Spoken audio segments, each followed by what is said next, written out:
இன்னைக்கு ஹீமோகுளோபின் அதிகரிக்கிற சுவரொட்டி வறுவல் தான் எப்படி பண்ணுறதுன்னு பார்க்க போகிறோம். அதுக்கு நல்லா கொதிக்கிற தண்ணியில் கொஞ்சமாக மஞ்சள்தூள் சேர்த்து சுவரொட்டி அதில் போட்டு எடுத்துக்க போகிறோம். மிக்சியில் அரைக்கிறதுக்கு தேவையானதெல்லாம் எடுத்து வச்சுருக்கேன். மிளகு, சீரகம், ஒரு காஞ்ச மிளகாய், பூண்டு, சின்ன வெங்காயம் எல்லாத்தையும் மிக்சியில் போட்டு கொரகொரப்பாக அரைச்சி எடுத்துக்கலாம். சுடுதண்ணியில் போட்டு ஒரு 5 நிமிஷம் கழித்து எடுத்தோன்னா நமக்கு தோல் உரிக்க வந்துடும். தோல் உரித்து இந்த மாதிரி கட் பண்ணி எடுத்துக்கலாம்.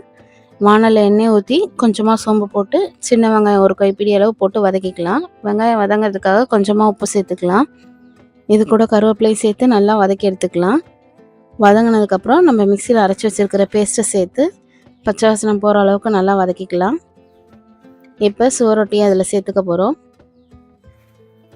சுவரொட்டியை சேர்த்துட்டு கொஞ்சமாக இஞ்சி பூண்டையும் பேஸ்ட்டு சேர்த்துட்டு நம்ம நல்லா கலந்து விட்டுக்க போகிறோம். இப்போ மஞ்சத்தூள் போட்டுட்டு கொஞ்சமாக தண்ணி ஊற்றி மீடியம் ஃப்ளேமில் ஒரு 10 நிமிஷம் நம்ம வேக வச்சு எடுத்தோன்னா சூப்பரான சுவரொட்டி ரெடி ஆகிடும்.